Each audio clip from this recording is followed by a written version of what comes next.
सबको नमस्कार। आज अर्श के बारे में चर्चा करेंगे क्योंकि अर्श भी एक बहुत महत्वपूर्ण रोग है और बहुत लोगों को ये कष्टदायक तकलीफ़ होती है। इसके बारे में आज चर्चा करेंगे। पहले प्रश्नों पर विचार कर लेते हैं, उसके बाद आगे बढ़ते हैं। आंचल महेश्वरी, इनका हमेशा प्रश्न रहता है, बहुत अच्छी बात है। इन्होंने प्रश्न पूछा है कि 4 साल का एक बालक है, उसका वेट 33 kg है और लंबाई उसकी 101 सेंटीमीटर है। निश्चित रूप में इसमें हार्मोनल या कंजेनाइटल डिफेक्ट हो सकता है, इसलिए TSH, T3, T4 जांच कराएं। और जो स्थौल्य की चिकित्सा है, मेदो रोग की चिकित्सा है, जिसका व्याख्यान हो चुका है, आप उसको ग्रहण करके और उसका पालन कर सकते हैं। डॉक्टर लक्ष्मी महेश जी ने बेनाइन प्रॉक्सिमल पोजिशनल वर्टिगो के बारे में जानना चाहा है, चिकित्सा के बारे में जानना चाहा है। जैसा कि आप जानते हैं, बेनाइन प्रॉक्सिमल पोजिशनल वर्टाइगो, ये वर्टाइगो का प्रमुख कारण है। अचानक चक्कर आने लगते हैं, चीज़ें घूमती हुई नज़र आती हैं चारों तरफ की, मनुष्य का बैलेंस बिगड़ जाता है, हेड की पोजीशन, सिर की पोजीशन बदलने पर ये चक्कर और अधिक आते हैं। इसमें डिजीनेस और अनायासी चीज़ें घूमती जैसी प्रतीत होती हैं और कभी कभी नासिया, वोमिटिंग के लक्षण भी इसमें प्राप्त होते हैं। निश्चित है ये न्यूरोलॉजिकल डिसऑर्डर है। वेस्टिबुलोकॉक्लियर नर्व, इसमें वेस्टिबुल नर्व प्रभावित हो सकती है। सिर की पोजीशन चेंज करने से वर्टाइगो की उत्पत्ति होती है। गिडनेस और वर्टाइगो में अंतर है। गिडनेस में खुद को चक्कर आना और वर्टाइगो में चीज़ें घूमती नजर आती हैं, ये दोनों में अंतर है। ऐसी अवस्था में औषधियों में चंद्रप्रभा बटी, सारीवारी बटी और ब्राह्मी बटी 2-2 गोली दिन में 3 बार ये तीनों को देवें। इसके अलावा इसमें शिरोधारा, अश्वगंधा बला तैल से शिरोधारा, धारण काल 50 मिनट, प्रतिदिन कम से कम 11-11 दिन के 3 कोर्स करें तो निश्चित रूप से इसमें लाभ प्राप्त होगा। इसके अलावा इसमें आमल की रसायन, ब्रह्म रसायन, इनका प्रयोग करें। टैबलेट नियो 2 गोली सुबह शाम, ये भी इसमें लाभप्रद होगा। और जो मेध रसायन का काढ़ा मैंने आपको बताया था, शंख पुष्पी, मंडूक पर्णी, गिलोय और मुलेठी, इनका काढ़ा जरूर रोगी को पिलाएं तो निश्चित रूप से रोगी को आराम प्राप्त होगा। डॉक्टर आनंद आयुर्वेदालय से प्रश्न है, स्पर्मेटोसील की चिकित्सा के बारे में उन्होंने जानना चाहा है। स्पर्मेटोसील यह एक प्रकार की गांठ है जो कि स्क्रोटम में बन जाती है। इसमें टेस्टिकुलर कैंसर के कोई लक्षण प्राप्त नहीं होते, लेकिन डिस्कम्फर्ट और pain, heaviness, fullness of the testis, ये लक्षण रोगी में प्राप्त होते हैं। निश्चित रूप से ये अपान वायु की विकृति है, इसलिए इसमें विधिवत विरेचन कराएं। आभ्यंतर स्नेहपान त्रिफलागढ़ से करके और विरेचन कराएं। विरेचन के बाद फिर लेखन वस्ती, जिसमें त्रिफला, विडंग, गिलोय, इनका काढ़ा 300 ml, गोमूत्र 50 ml, 50 ml शहद, 10 ग्राम यवक्षार, ये बस्ती दें। इसमें निश्चित रूप से पेशेंट को लाभ प्राप्त होगा। इसके अलावा कांचनादि उगुलू, गोक्षुरादि उगुलू और अमृतादि उगुलू बारी बारी से 2-2 गोली दिन में 2 बार इसका सेवन कराएं।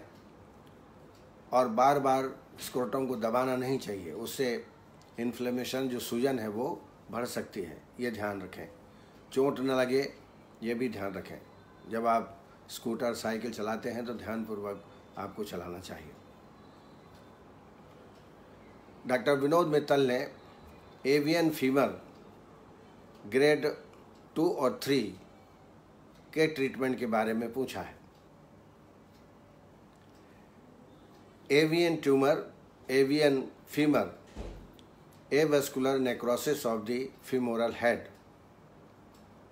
इसको ऑस्टियोनेक्रोसिस ऑफ फीमर भी कहते हैं।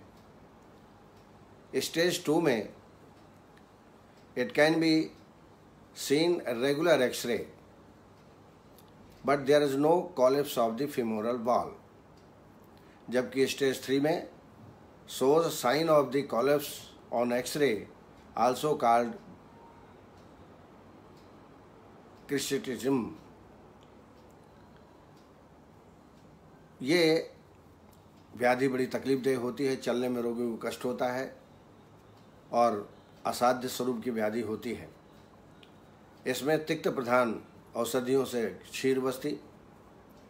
क्षीरबस्ती के लिए अश्वगंधा, शतावरी और पंचतिक्त के द्रव्य, इनका काढ़ा बना लें लगभग 500 ml, और इसमें 250 ml काढ़े को छान करके 250 ml दूध डालें और दुग्ध सिद्ध कर लें। इस 250 ग्राम दुग्ध में पंचतिक्त घृत 50 ml, 50 ml शहद, सेंधो 5 ग्राम, ये विधिपूर्वक बस्ती तैयार करके लगातार 21 बस्ती देवें। इसमें अनुवासन देने की आवश्यकता नहीं पड़ती है। इसके अलावा गिलोय सोरस यदि कहीं प्राप्त हो, गिलोय सोरस से 1 चम्मच और 1 चम्मच शहद, इसका भी सेवन बड़ा लाभप्रद होता है। औषधियों में योगेंद्र रस 5 ग्राम, वातकुलांतक 5 ग्राम, गिलोय सत्व 10 ग्राम, ये एक खुराक है। ऐसी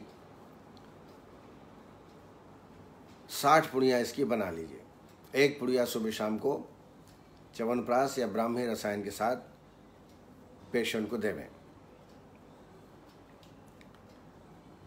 इसके अलावा इसमें महायोगराज गुगुलू 2 गोली दिन में 2 बार, लाक्षादि गुगुलू 2 गोली सुबह 2 गोली शाम, इसका भी प्रयोग आपको इसमें करना चाहिए। अगर लगातार आप 3 महीना ट्रीटमेंट देते हैं तो इसमें अच्छे परिणाम प्राप्त होते हैं। बॉम्बे में ऐसे पेशेंट हमको कई मिले हैं और उनको बहुत अच्छा लाभ प्राप्त होता है। शर्त यही है कि उसमें थोड़ा से आराम करने की आवश्यकता है, क्योंकि उठने बैठने से और तकलीफ रोगी को हो जाती है। पारस अग्रवाल जी ने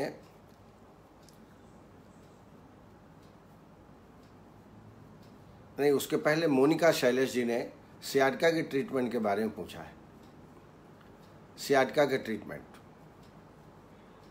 तो सियाटिका वेल नोन डिसीज़ है। लाइन ऑफ ट्रीटमेंट है अंतराम, कनराम, गुल्फम, श्रावस्ती, अग्निकर्मयोचा। गुल्फ संधि के ऊपर जो भी वेंस आपको प्राप्त हो उससे रक्त मोक्षण कराना चाहिए और वस्ती देना चाहिए। वस्ती के लिए इसमें माधु तैलिक वस्ती श्रेष्ठ वस्ती है। माधु तैले समय से आताम क्वाथा हिरण्यमूलजाः फलार्ध सत्पुष्पायाः ततो अर्ध सैंधवश्च फलेन एकेन संयुक्ता खजेन चा विलुड़ता देहा सुकोषण विजा माधु तैलिक संज्ञा, ये माधु तैलिक वस्ती देवें। बहुत कॉन्स्टिपेशन हो तो पहले विरेचन कराएं, फिर माधु तैलिक वस्ती दें तो ज़्यादा अच्छा रहेगा।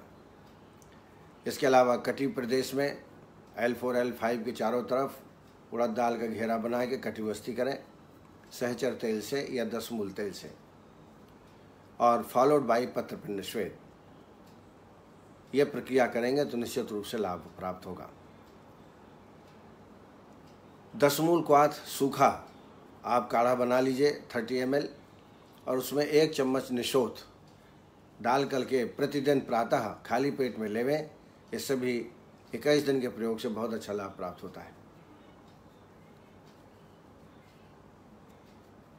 इसके अलावा पारिजातक पत्र, पारिजात के पत्र, हर श्रृंगार जिसको बोलते हैं, 10 पत्ते लेके साफ़ करें, यौकुट करें और इसका काढ़ा बना लें। 2 गिलास पानी डाल के आधा गिलास बचे तब तक पकाएं और इसमें त्रिकटु 5 ग्राम डाल करके सुबह और शाम इस काढ़े को पीने से घृतसी रोगों को बहुत अच्छा आराम प्राप्त होता है। इसके अलावा जो सामान्य ट्रीटमेंट है, एकांग वीर्य रस, आम वातारी रस और प्रोआल पंचामृत। एकांग वीर्य रस 8 ग्राम, आम वातारी 8 ग्राम, प्रोआल पंचामृत 8 ग्राम, इनकी 60 पुड़ियाँ बना लें। 1 पुड़िया सुबह, 1 पुड़िया शाम को शहद के साथ आप पेशेंट को दें।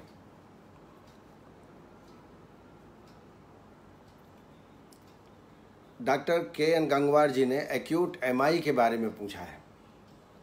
Acute MI, acute MI means इसको हम मायोकार्डियल इन्फेक्शन कहते हैं। Blockage of blood flow to the heart muscles, जो हार्ट मसल्स को सप्लाई करने वाली आर्टरीज हैं, कॉर्नरी आर्टरीज हैं, उसमें जब ब्लॉकेज हो जाता है तो जो मांसपेशियां हैं हार्ट में, उसमें इस्कीमिया पैदा हो जाता है और कभी कभी इसमें हार्ट अटैक भी हो सकता है।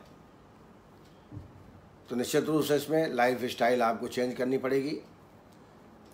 आपको खान पान में विशेष ध्यान देना पड़ेगा। कोई फास्ट फूड, मिष्टान, मिठाइयाँ, अभिसंधि भोजन बिल्कुल नहीं करना है, नहीं तो इससे ट्राइग्लिसराइड बढ़ेगा, कोलेस्ट्रॉल बढ़ेगा और यही कोलेस्ट्रॉल ब्लॉकेज की उत्पत्ति आर्टरीज में करता है।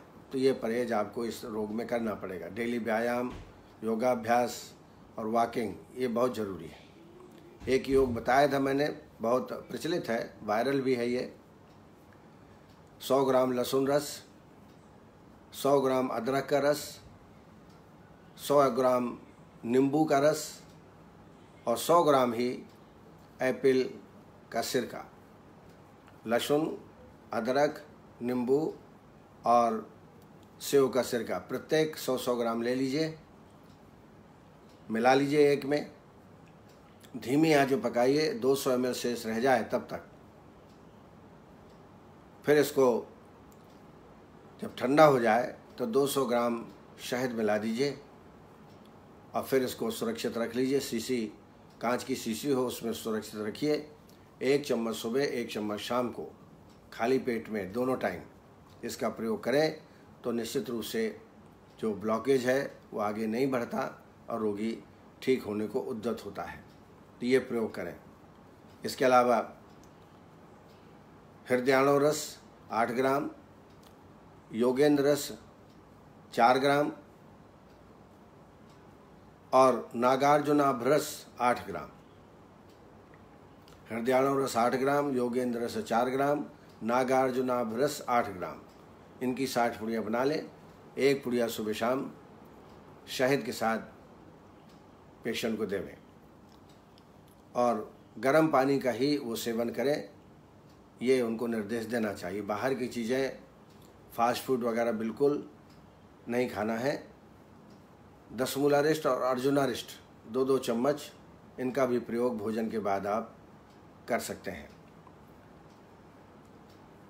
अब आइए आगे बढ़ते हैं। डॉक्टर विजेंद्र सिंह चौहान ने एक प्रश्न पूछा है, लेकिन वो प्रश्न मुझे समझ में नहीं आया। अगर डिटेल थोड़ा पूछेंगे नेक्स्ट टाइम तो ज़रूर मैं आपको उत्तर दूंगा। मोनिका शैलेश जी ने सियाटिका के ट्रीटमेंट के बारे में पूछा है, जो मैं बता चुका हूँ। भावना सिन्हा ने एक बच्चे के बारे में पूछा है कि 2 साल का बच्चा है लेकिन अभी बोलना प्रारंभ नहीं किया है।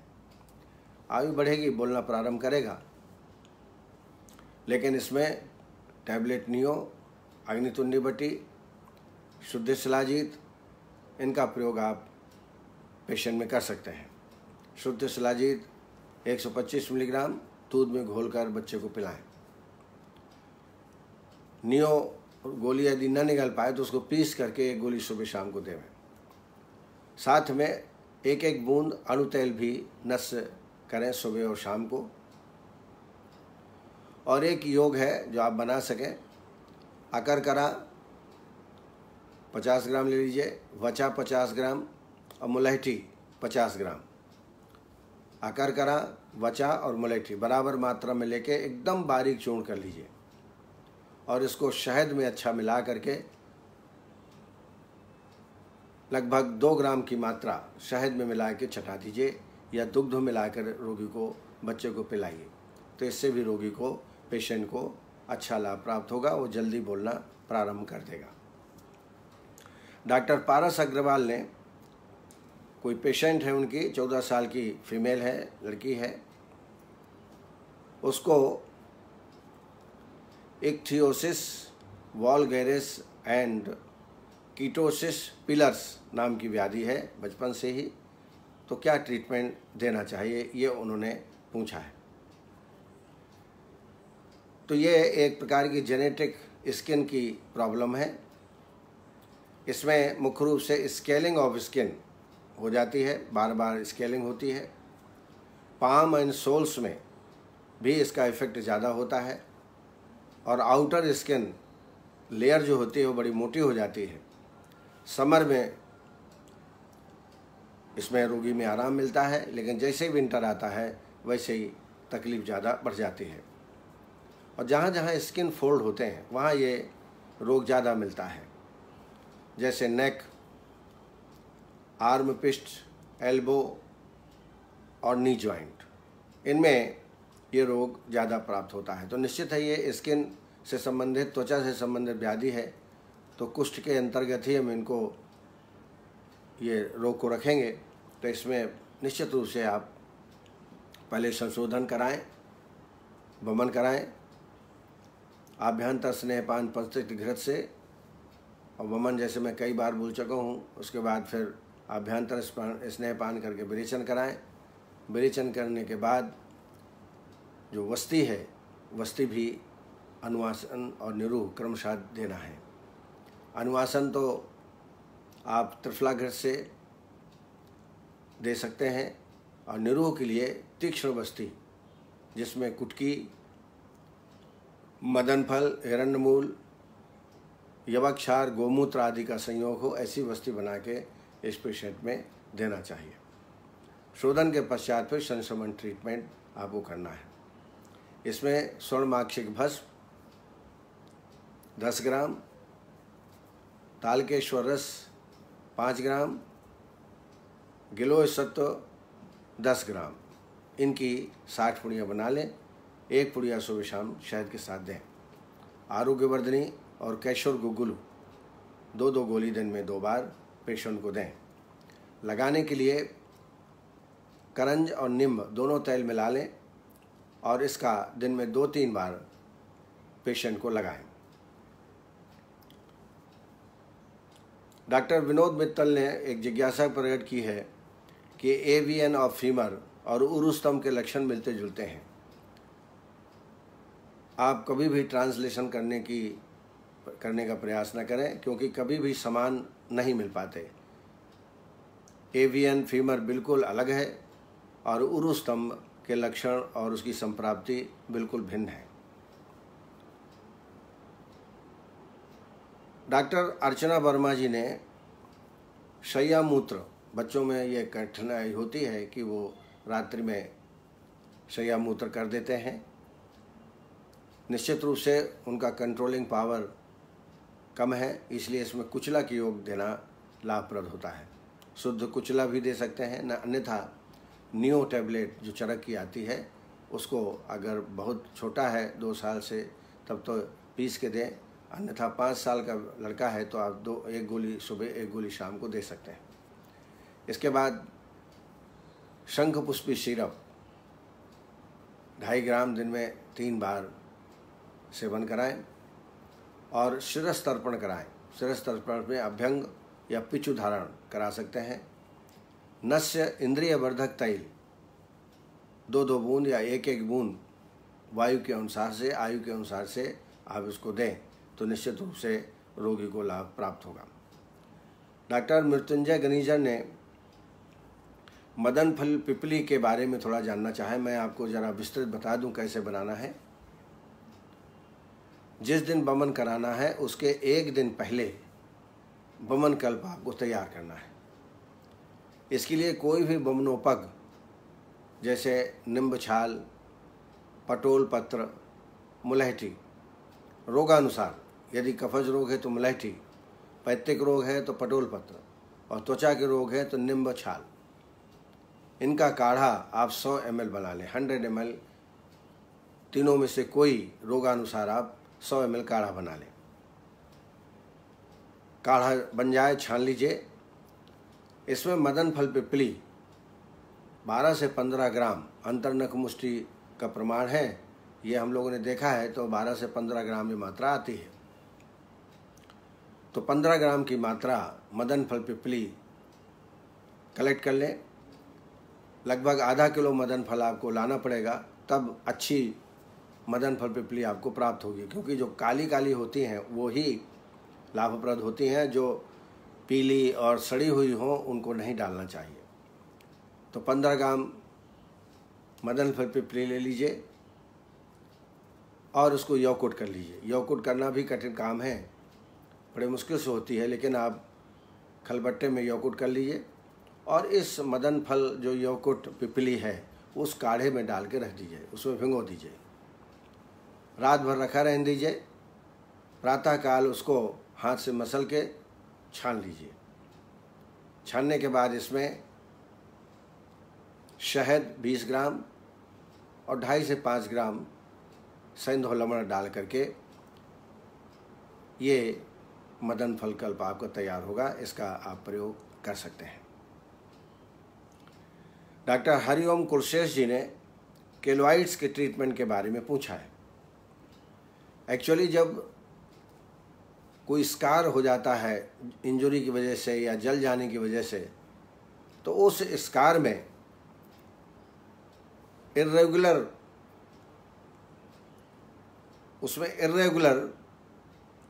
ग्रोथ हो जाते हैं और इर्रेगुलर ग्रोथ हो जाने से उसमें खुजली आदि के लक्षण भी प्राप्त हो जाते हैं। On area of irregular fibrous tissue at the site of the scar और इंजुरी के कारण या जल जाने का जो स्कार है वहाँ पर इर्रेगुलर फाइब्रोसिस डेवलप हो जाता है। बाद में उसमें थोड़ा बहुत खुजली होने लगती है, कभी कभी पक्वा अवस्था भी हो जाती है। उसको बोलते हैं केलॉइड्स। ये भी त्वचा की व्याधि है। तो इसमें विरेचन कराएं। विरेचन कराने के बाद औषधि का सेवन कराएं। इसमें दशांग लेप बहुत अच्छा फ़ायदा करता है।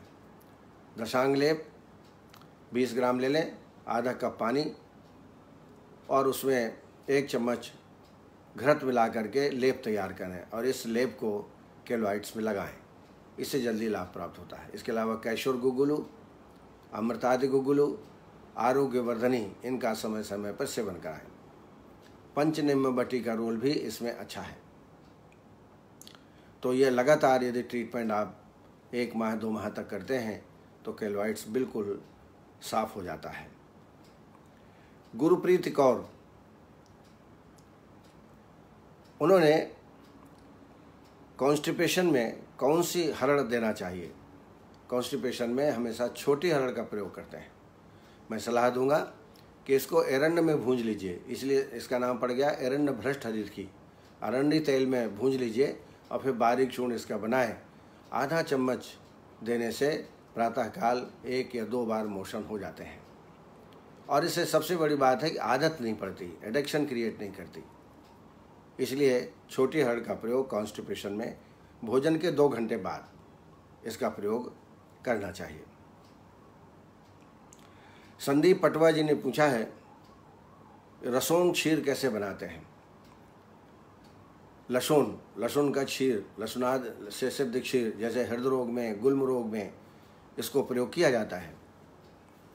एक सिद्धांत है, 1 भाग कल्क, 4 भाग दुग्ध और 8 भाग पानी। मान लीजिए 100 ग्राम आपने लहसुन लिया तो 400 ml दूध और 800 ml पानी, इनको धीरे धीरे पाक करिए। जब क्षीर बचे, अर्थात 400 ml जो दुग्ध बचा है तब तक जो आपने डाला है वो बचे तब तक धीरे में आंच में पकाना चाहिए। फिर मैं एक बात बताता हूँ फिर से, 1 भाग कल्क, 4 भाग दुग्ध और 8 भाग पानी। जब दुग्ध शेष रह जाए तब तक इसको पकाना चाहिए।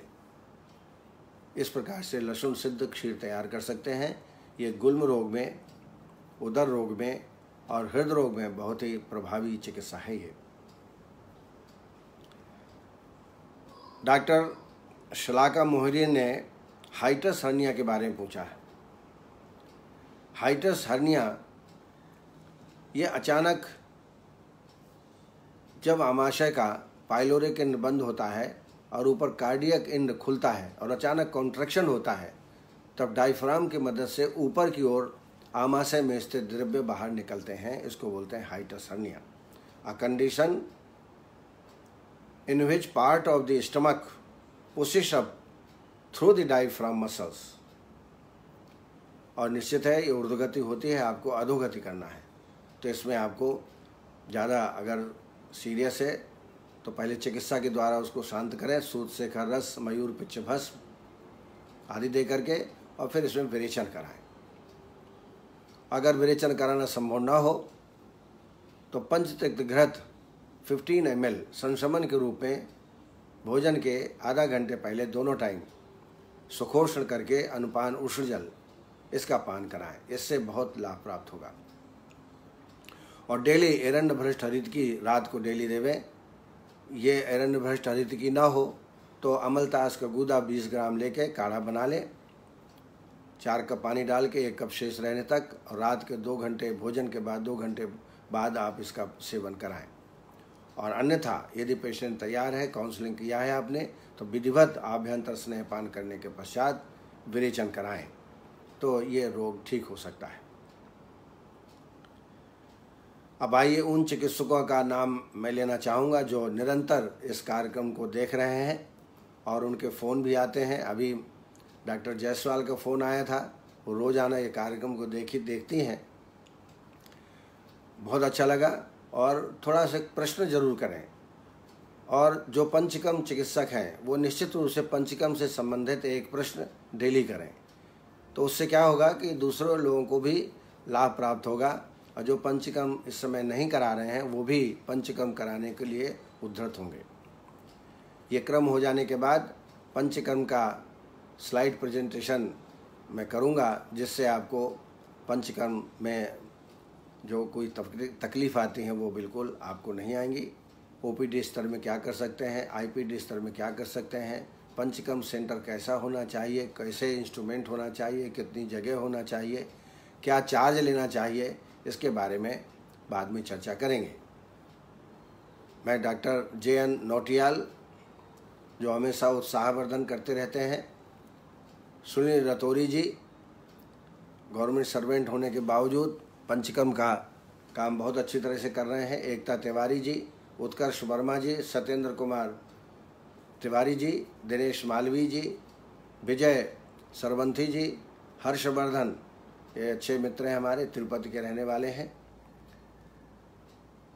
रचना मंगल जी, विघ्नेश पटेल, भानु टैंक, राजेंद्र सिंह, भूक्या रवि, जया गुप्ता, मुकाम्बिका के, संदीप सिंह चौहान, पवन जोगी, उषा तभानी, हरिओम कुलश्रेष्ठ, विनय यदु, अक्षय सिंह, अरुणा वर्मा, नीतू सिंह, विकास विश्वकर्मा, राजेंद्र कुंद्रा, कैलाश चावला, वेदना पाठक जी, वंदना पाठक जी, सॉरी, ये लगातार इस कार्यक्रम से जुड़ी हुई हैं, योगेश महाजन जी, विनय मित्तल जी, रीना शर्मा, नीरज कश्यप, सौरभ ढाल जी, गिरिराज जी, मुबिन मुल्ला जी, सपना डिमरी जी, पारस अग्रवाल जैसे विद्वान चिकित्सक इस कार्यक्रम का लाभ ले रहे हैं।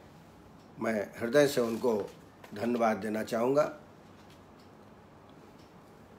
अब आइए आज अर्श के बारे में चर्चा करें। अर्श बहुत ही कष्टदायक व्याधि है और इसकी तुलना शत्रु से की गई है। ये एक प्रकार के मांसांकुर हैं जो गुद प्रदेश में उत्पन्न हो जाते हैं कभी बाहर निकले हुए रहते हैं और एक्सटर्नल पाइल्स होते हैं, कभी इंटरनल पाइल्स होते हैं।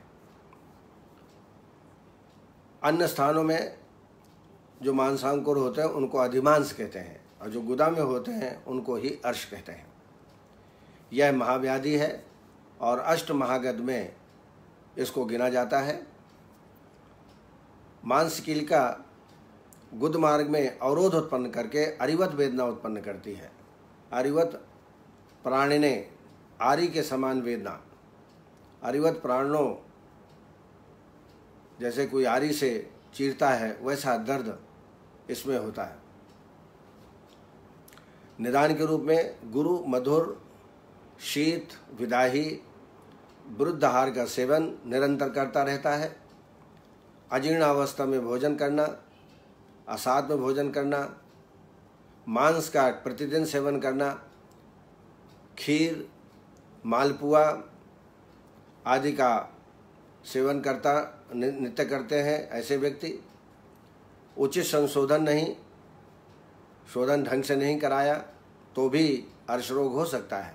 और व्यायाम का अधिक मात्रा में करना, अनुचित मैथुन, दिवा स्वप्न, विबंध, ऊंट जैसे प्राणियों की सवारी करना, अत्यधिक साइकिलिंग करना, वस्ती नेत्र, जो हम वस्ती लगाते हैं तब नेत्र को अंतर गुदा में प्रवेश करते हैं, उसमें यदि लापरवाही हो तो भी अर्श की उत्पत्ति हो सकती है।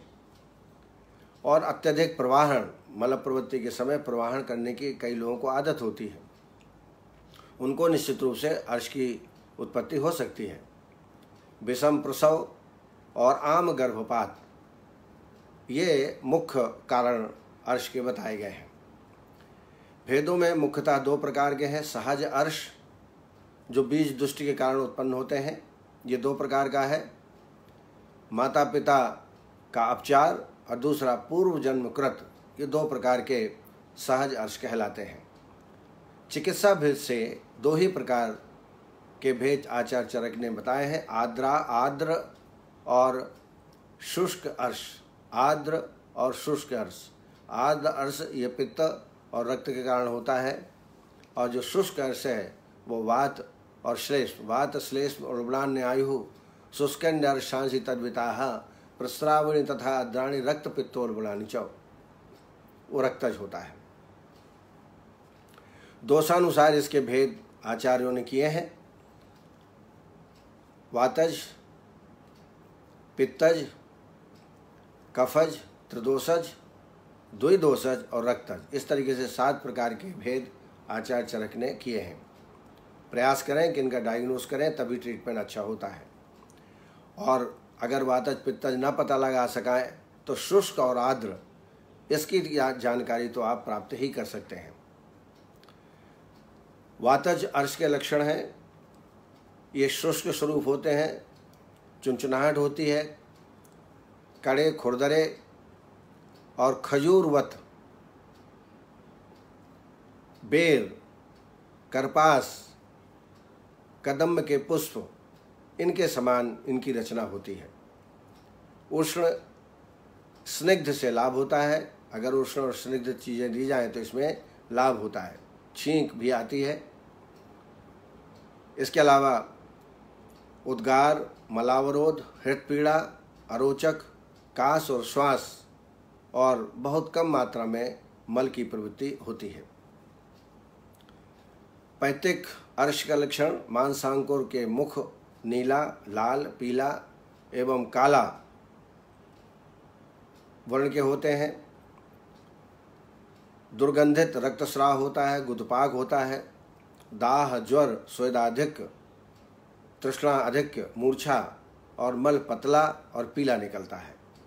इसके द्वारा आप डायग्नोस कर सकते हैं। कफज अर्श में काफ़ी गहरे होते हैं ये, पीड़ा इनमें कम होती है, श्वेत वर्ण के होते हैं। स्निग्ध, कंडू, मुनक्का के समान वर्ण, काश, श्वास, पीनस, मुख वैरस्य, अरुचि, मूत्र कृक्ष और कभी कभी वोमिटिंग भी हो सकती है। रक्तार्श के लक्षण, वट प्ररोह, वट की जो जड़ें होती हैं उसके कलर समान होता है ये, गुंजा फल की आकृति और पित्तज अर्श के जो लक्षण हैं वही रक्तज अर्श के भी लक्षण हैं। कठिन मल के साथ रक्त प्रवृत्ति, जब कठिन मल होगा तो प्रवाहन करेगा पेशेंट और उसके साथ ही रक्त की प्रवृत्ति प्रारंभ हो जाती है। साथ में शिराशूल, आक्षेप, रक्ताल्पता, दुर्बलता, कटियुगुद में वेदना और पतला फेनिल रक्तस्राव युक्त मल प्रवृत्ति पेशेंट में होती है। अब आइए चिकित्सा के बारे में जानकारी प्राप्त करें। जैसा आप जानते हैं कि 3 ऐसे विकार हैं, अर्श, अतिसार और गृहिणी, जो अग्निमांद्य से होते हैं और एक दूसरे के उत्पादक भी हैं। इसलिए इसमें मुख्य रूप से अग्नि की चिकित्सा करनी पड़ती है। त्रयः विकाराः प्रायण ही परस्पर हेतवः अर्शांश चादिसारस्य गृहिणी दोषेवचा येषाम् अग्निबलम हीने वृद्धि वृद्धि परीक्षा तस्माद् अग्निबलम रक्षम ईशुदेशु विशेषता। इसलिए अग्नि की रक्षा करना चाहिए, अग्नि को प्रदीप्त करना चाहिए। अब आइए शुष्काश के बारे में चर्चा करते हैं। शुष्क अगर अर्श है, वात और श्लेष्म में दोष प्रधान है, तो उसमें क्या चिकित्सा करें? तो सबसे पहले गुदा में स्नेह लगाएं। स्नेह के रूप में आप काशीधादि तैल, जात्यादि तैल या त्रिफला घृत गुदा प्रदेश में लेपन करके फिर अवगाह श्वेत कराएं। अवगाह श्वेत के लिए बहुत सारी चीज़ें हैं, लेकिन छाछ सबसे अच्छा है। छाछ को सुखोष्ण कर लें और उसमें अवगाह श्वेत कराएं। इसके अलावा बेर के पत्ते मिलें तो उनका काढ़ा बना लें, या कांजी हो या गोमूत्र हो, तो इनके द्वारा भी आप अवगाह श्वेत कर सकते हैं। लेकिन तक्र आसानी से मिल सकता है, इसलिए मैंने आपको जोर दिया कि छाछ में अवगाह श्वेत जरूर कराएं। और इसमें धूपन चिकित्सा करने से भी बहुत अच्छा लाभ प्राप्त होता है। धूपन करने के लिए कंटकारी, अश्वगंधा, पिप्पली, तुलसी, इनका चूर्ण बना लें। फिर से मैं रिपीट करता हूँ, कंटकारी, अश्वगंधा, पिप्पली और तुलसी, इनका चूर्ण बना लें। गोघृत में मिला करके गुदा में धूपन प्रक्रिया करें। धूपन से रोगी को तत्काल आराम वेदना में होता है। एक लेप में बता रहा हूँ अर्श के लिए, अनुभूत है, शास्त्रीय है, क्लासिकल है, चरक में वर्णित है। इसमें हल्दी चूर्ण और स्नेही क्षीर, हल्दी चूर्ण आवश्यकता अनुसार ज़्यादा से ज़्यादा 10 ग्राम आप हल्दी चूर्ण ले लें और उसमें स्नेही क्षीर मिला करके इसको लेप तैयार करें और इस लेप को अर्शांकुर में रात्रि के समय लगा दें। आप देखेंगे कि 3 दिन के अंदर जो अर्श हैं एक्सटर्नल, वो बाहर निकल जाते हैं।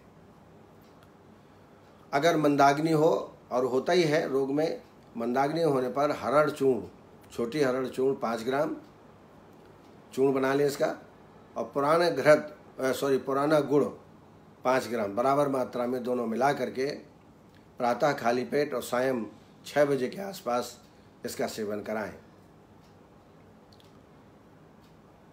इसके साथ एक और प्रयोग है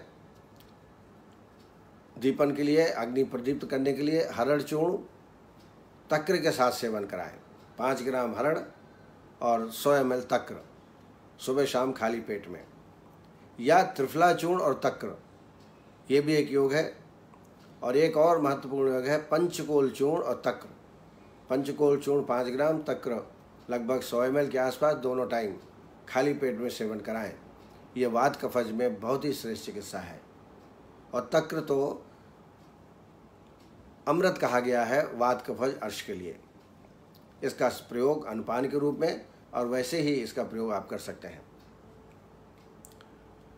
विबंध यदि हो, कॉन्स्टिपेशन हो, तो 20 ml गोघृत और यवक क्षार 500 मिलीग्राम, गोघृत 20 ml, यवक क्षार 500 मिलीग्राम और गुड़ 10 मिलीग्राम, इन तीनों को मिला लीजिए, गोघृत, यवक क्षार और गुड़, और इसका सेवन खाली पेट में भोजन के मोशन करने के बाद सुबह आप 7-8 बजे ले लें, या भोजन के 2 घंटे बाद इसका सेवन करें।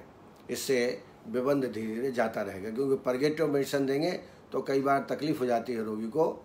इसको देने से निश्चित रूप से लाभ प्राप्त होता है। अगर वेदना अधिक हो अर्श में, तो पाठा और सौंठ इनका चूर्ण बना लें, बराबर बराबर मात्रा ले लें और एक एक चम्मच दिन में 3 बार इनका प्रयोग छाछ के साथ कराएं तो अच्छा। दूसरा योग है पाठा, बेलगूदा और अजवाइन। पाठा, बेलगूदा और अजवाइन इनका चूर्ण बना लें और एक एक चम्मच दिन में 3 बार पानी के साथ या छाछ के साथ इसका सेवन कराएं। मेरा हमेशा ये प्रयास रहता है कि आयुर्वेद की प्रैक्टिस आयुर्वेद की तरह होना चाहिए। हम लोग सब रस औषधियाँ या प्रिस्क्रिप्शन पर आधारित हो गए, हम बनाते नहीं हैं औषधियाँ। अगर हम थोड़ा बहुत प्रयास करें तो निश्चित रूप से रोगी को अधिक लाभ प्राप्त हो सकता है और आपको भी यश की बढ़ोतरी होगी। तो इसलिए मैं ये ऐसे योग आपको बता रहा हूँ जो अनुभूत है और सब क्लासिकल योग हैं, ये लोग करते नहीं हैं। तो इस माध्यम से आपको मैं सारे योग बता रहा हूँ, ज़रूर आप करें।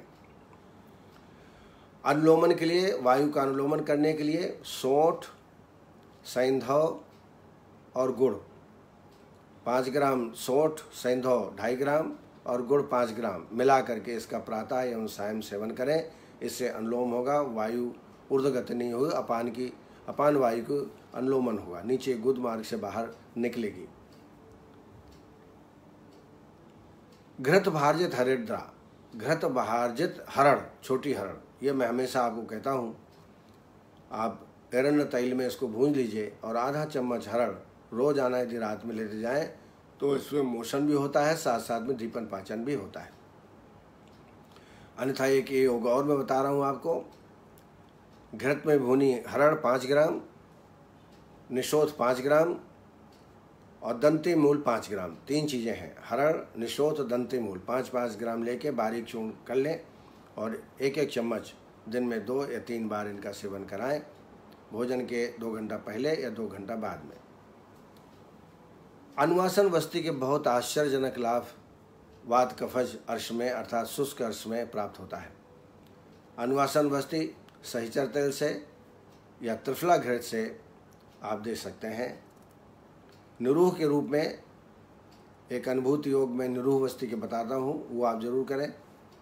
10 मूल क्वाथ 300 ml बना लें, उसमें गोदुग्ध 30 ml मिलाएं, गोमूत्र 30 ml और त्रिफला घृत 30 ml, सैंधव 5 ग्राम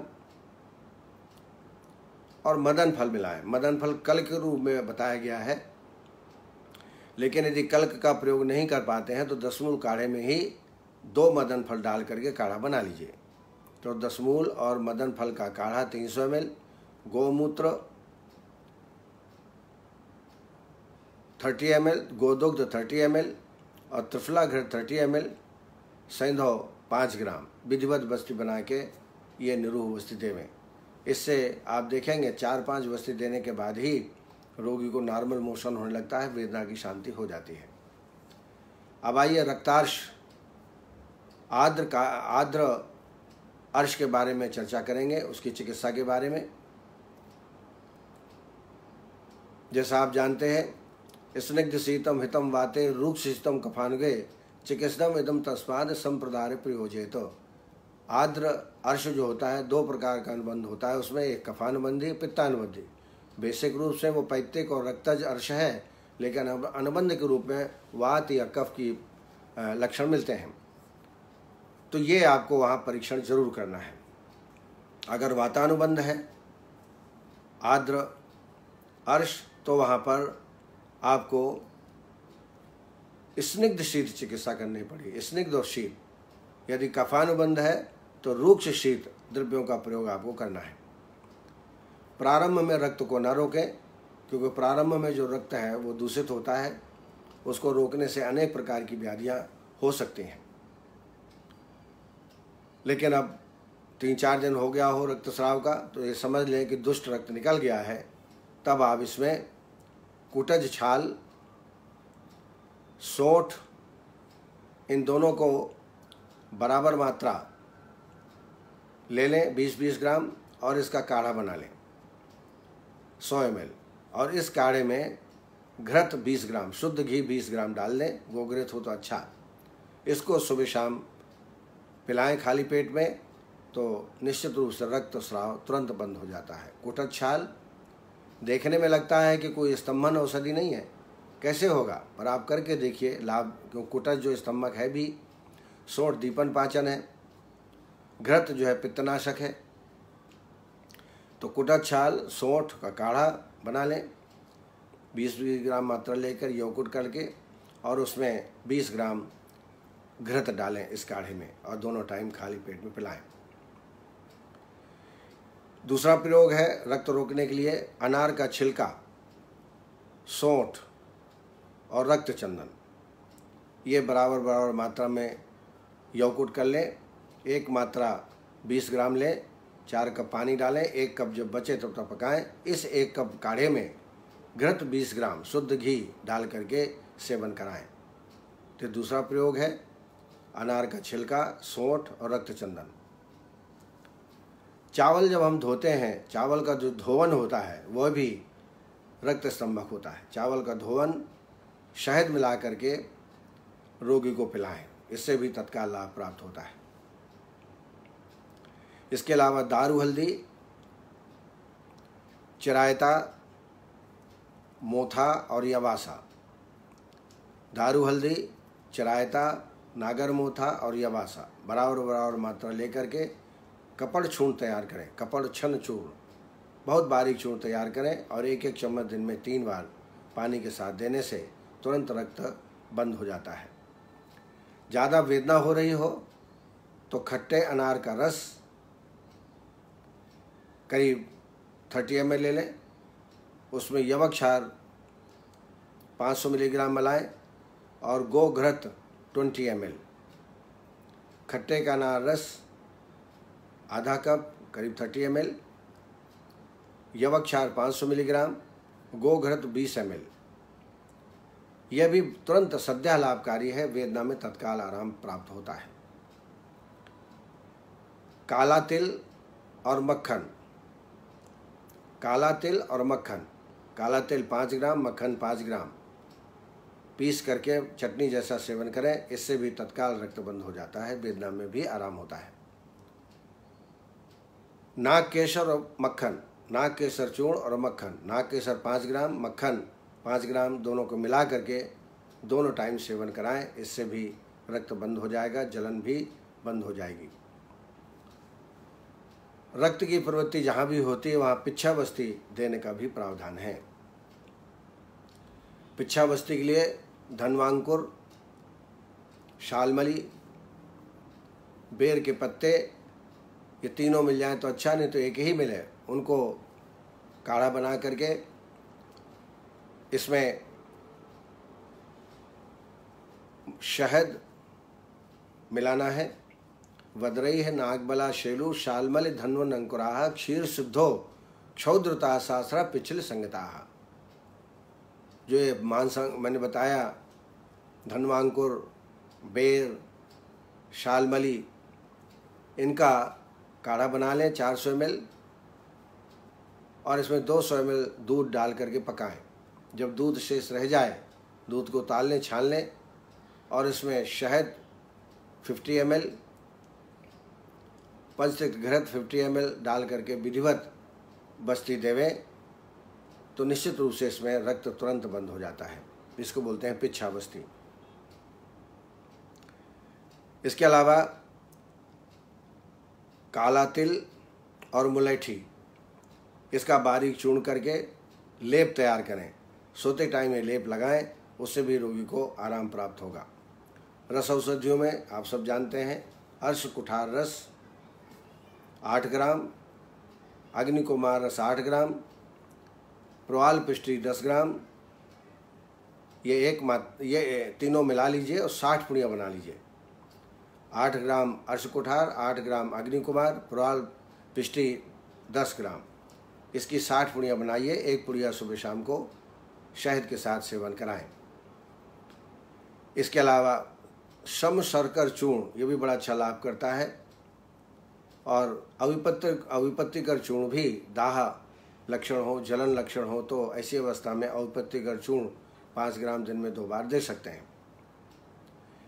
आसो अरिष्ट में अभ्यारिष्ट और तक्रारिष्ट, अभ्यारिष्ट 2 चम्मच, तक्रारिष्ट 2 चम्मच, 4 चम्मच पानी भोजन के बाद दोनों टाइम इसका सेवन आप कराएं।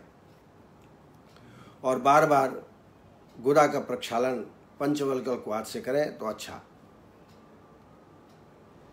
इसके अलावा काशीदादि तैल, काशी तैल, इरमरादि तैल, इनकी भी बस्ती रक्त स्तंभन के लिए दी जाती है। इससे मल प्रवृत्ति होती है और रक्त स्तंभन भी होता है। एक योग में आपको बता चुका हूँ। बबूल के पत्ते 100 ग्राम कलेक्ट कर लीजिए, सुखा लीजिए। 100 ग्राम स्याह जीरा सुखा लीजिए, सूखा मिलता है बाज़ार में, आपको बबूल पत्तों को तोड़ करके सुखाना पड़ेगा। इन दोनों को थोड़ा से घी में भूंज लीजिए, फिर इनका बारीक चूर्ण बना लीजिए और लगभग 25 ग्राम काला नमक मिला लीजिए और एक कांच की शीशे में भर के रखिए।